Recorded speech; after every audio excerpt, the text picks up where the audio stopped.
Hello everyone, and welcome back to another lesson. Today we have an episode that so many of you have been asking for, and honestly, it is one of the most practical things we could ever cover on this show. Yes, because today we are not just teaching grammar, we're showing you the exact mistakes that most English learners make every single day, and more importantly, we're showing you how to fix them once and for all. These are not rare or unusual mistakes. These are the 15 most common grammar mistakes that learners at every level make. Beginners make them, intermediate learners make them, and sometimes even advanced learners slip up with these. So whatever your level, this episode is for you. We are going to go through each mistake clearly. We'll show you the wrong version, explain why it's wrong, give you the correct version, and explain why the correct version works. By the end of this episode, you will have a clear picture of 15 grammar traps to avoid, and you'll feel much more confident every time you speak or write in English. Let's get started. Mistake number 1, using the wrong verb form after to. This is one of the most common mistakes we see. After the word to, you must always use the base form of the verb, the simple, clean form with no changes. So the mistake sounds like this. I want to going to the market, or she hopes to finished her work. Both of those are wrong because after to, the verb must be in its base form. The correct versions are I want to go to the market and she hopes to finish her work. Go and finish are the base forms. After to, you never add ing or ed or any other ending. Think of it this way. To is always followed by a clean, simple verb. To go, to eat, to sleep, to study. Never to going, never to eaten, never to slept. Mistake number 2, confusing your and you are. This is extremely common in written English. Your is a possessive word. It means something belongs to you. You are is a contraction of you and are. It describes what you are doing or what you are like. So the mistake looks like this in writing. You're welcome, or you're going to love this. Both are wrong. The correct versions are you are welcome, written as you're welcome, and you are going to love this, written as you're going to love this. You're welcome makes no sense because welcome does not belong to you. You are welcome is what you actually mean. A quick test. Try replacing your or your with you are in the sentence. If it makes sense, then you need you are or your. If it does not make sense, then you need your. Your bag. You cannot say you are bag, so your is correct there. You are welcome. That makes perfect sense, so your is correct. That test works every time. Mistake number 3, using there, and there incorrectly. These 3 words all sound exactly the same, but they mean completely different things, and mixing them up is a very common mistake in writing. There refers to a place or position. The book is over there. There shows that something belongs to them. That is their car. There is a contraction of they are. They're coming to the party. The mistake looks like this in writing. They're going to the park, or their bags are here, or their dog is cute. The corrections are they're going to the park, meaning they are going. Their bags are here, meaning the bags belong to them. Their dog is cute, meaning the dog belongs to them. Same test as before. If you can replace the word with they are, and it makes sense, use their. If it shows ownership, use their. If it refers to a place or existence, use their. Mistake number 4, forgetting to add s or es to the verb for he, she, and it in simple present tense. This is one of the most frequent mistakes beginners make, and it carries over into intermediate level too. In simple present tense, when the subject is he, she, or it, the verb must have s or es added to it. So the mistake sounds like this. She go to school every day. He work in a bank. It rain a lot in the city. All 3 are wrong because she goes to school every day, he works in a bank, and it rains a lot in the city are the correct versions. The S is small, but it is very important. Without it, the sentence sounds immediately unnatural to a native speaker. A simple way to remember this. I, you, we, they use the base verb. He, she, it always gets an S or ES. That rule applies to every single verb in simple present tense. Mistake number 5, using a instead of an and an instead of a. The rule here is simpler than many people think. You use an before words that start with a vowel sound, a before words that start with a consonant sound. The key word is sound, not just the letter. So the mistake sounds like this: I ate an apple, or she is an university student. A apple is wrong because apple starts with a vowel sound a, so it needs an. An university student is wrong because university starts with the consonant sound y, even though it's spelled with a u. The correct versions are I ate an apple and she is a university student. Always listen to the sound of the next word. An hour is correct because hour sounds like it starts with a vowel. A house is correct because house clearly starts with a consonant sound. Sound over spelling, that's the rule. Always say the word out loud and listen to how it starts. Mistake number 6, using much with countable nouns and many with uncountable nouns. So many and much both mean a large quantity, but they are used with different types of nouns.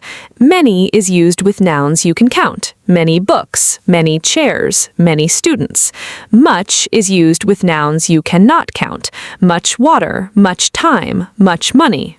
The mistake sounds like this: I do not have much friends, or she drinks many water every day. Both are wrong because friends is countable, so it needs many.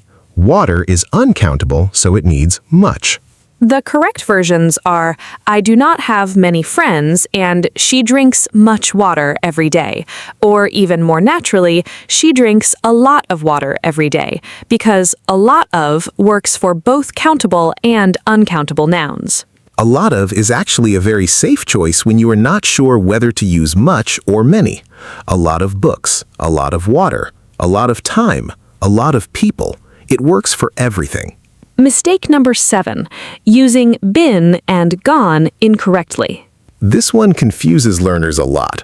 Both been and gone are used with have or has, but they mean different things. If someone has been to a place, it means they went there and came back. They have experience of that place. If someone has gone to a place, it means they went there and they are still there. They have not come back. So the mistake sounds like this: she has been to the market and she is still there. That's wrong. If she is still there, she has gone to the market. Or someone says, he has gone to Paris 3 times, meaning he has that experience. Wrong. Gone means he is still in Paris. Been means he went and returned. He has been to Paris 3 times is correct. Think of been as a completed return trip. Think of gone as a one-way trip that is still in progress or recently completed without return. Mistake number 8, putting adjectives in the wrong order. In English, when you use more than one adjective before a noun, they follow a specific order. The general order is opinion, size, age, shape, color, origin, material, purpose, and then the noun. So the mistake sounds like this: a red big old car, or a beautiful white cotton dress. Both of those sound wrong to native speaker ears, even if the meaning is clear. The correct versions are a big old red car and a beautiful white cotton dress. Opinion comes first, then size, then age, then color, then material. You don't need to memorize the full order right now. Just know that adjective order matters in English, and when in doubt, opinion and size tend to come first, and material tends to come last before the noun. Mistake number 10. Using since and for incorrectly with time. Both since and for are used to talk about duration, but they work in different ways. Since is used with a specific starting point in time. For is used with a duration or length of time. So the mistake sounds like this: I have lived here for 2019, or I have worked there since 5 years, Both are wrong, because 2019 is a specific starting point, and I have worked there for 5 years because 5 years is a length of time, a duration. A simple test. If the time expression is a specific moment or year or date, use since. If it's a length of time, like 3 days or 2 months or 10 years, use for. For Sunday, since last year, since I was a child, for 3 weeks, for 6 months, for a long time. See how they feel completely different? One is a point, one is a length. Mistake number 12. Using do not with he, she, and it in negative sentences. In negative sentences in simple present tense, you must use does not with he, she, and it. Using do not with these subjects is a very common mistake. The mistake sounds like this. She do not like coffee. He do not want to come. It do not work anymore. All three are wrong. This is a surprisingly common mistake, and it comes from how some other languages work where agree and disagree follow a form of be, but in English, that structure is wrong. The correct way to say this is I agree or I disagree. Simply those two words on their own. No am, is, or are before them. I agree with you. I disagree with that point. The mistake comes from thinking agree and disagree are adjectives that follow the verb to be, but they are actually main verbs on their own, so you just use them directly. I agree. She disagrees. They agreed. He disagreed. If you have been saying I am agree all this time, you are definitely not alone. It is one of the most widespread mistakes we hear, and now you know the fix. Just remove the am and say I agree. Mistake number 12. Using the present continuous for habits and routines. This one is very common because learners sometimes think that adding ing to a verb makes it sound more active or more real. But in English, the present continuous is only for actions happening right now or currently in progress in your life, not for habits and routines. So the mistake sounds like this.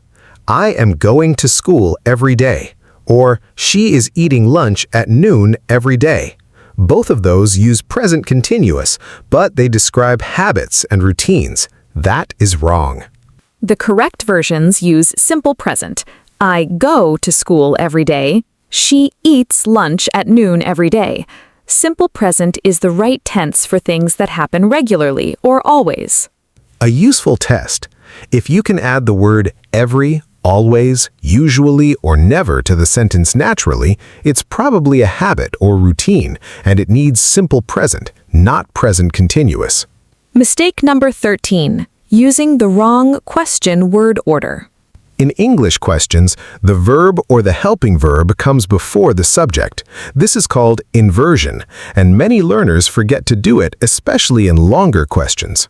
The mistake sounds like this: where you are going, or what she is doing, or why he did not come. All of these have the wrong word order. The correct versions are where are you going, what is she doing, and why did he not come.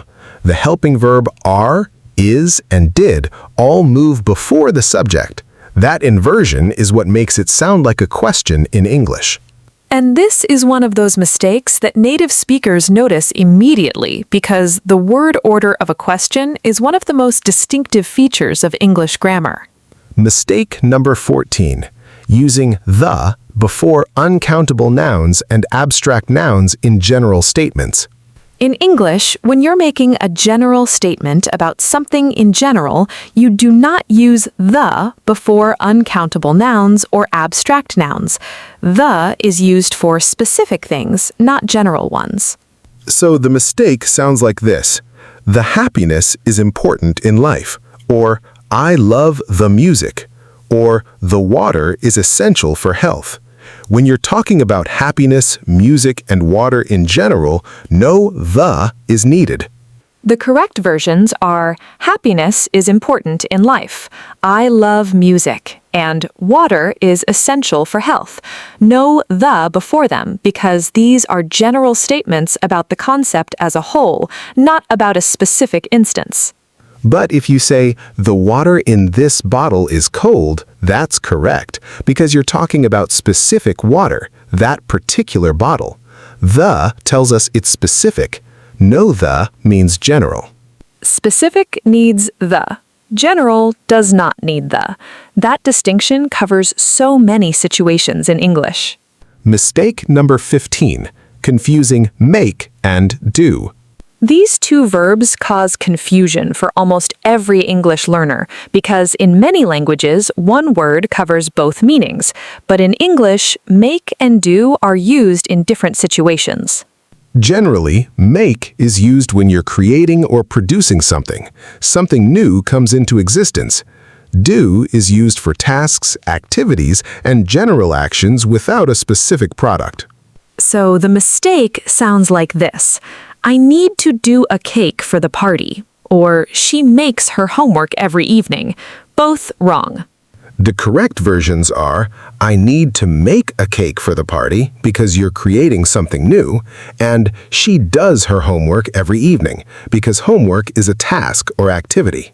Some common make phrases: make a decision, make a mistake, make a phone call, make dinner, make a plan, make an effort. And some common do phrases: do your homework, do the dishes, do exercise, do your best, do a favor, do research. The honest truth is that make and do are best learned through practice and exposure. The more you read and listen to English in your daily life, the more the right choice will feel natural. Your brain will start to notice when something sounds wrong and automatically reach for the right form. That feeling when something just sounds wrong without you having to think about the rule is fluency building, and it happens through consistent daily exposure and practice. Let's do a quick practice. I'll say a wrong sentence and you give the correct version. Ready? She do not like spicy food. She does not like spicy food. Does not for she, not do not. I am agree with your idea. I agree with your idea. No am before agree. Agree is the main verb. He has went to the market and is still there. He has gone to the market. Gone because he's still there, not went. Has gone is the present perfect form. I need to doing my homework tonight. I need to do my homework tonight. After to, the verb is always in its base form. Do not doing. I have lived here since 5 years. I have lived here for 5 years. 5 years is a duration, so for is correct. Since is for a specific starting point. 5 corrections made naturally and quickly. That's exactly the kind of confident awareness we want you to build. Listeners, go back through all 15 mistakes and make your own correct example sentence for each one. 15 sentences written out in your notebook. That single exercise will do more for your grammar than hours of passive reading. Active practice is always more powerful than passive studying. Write it, say it, use it. That's the formula. We're really proud of everyone who listened all the way through today. This was a lot of information, and you stayed with it.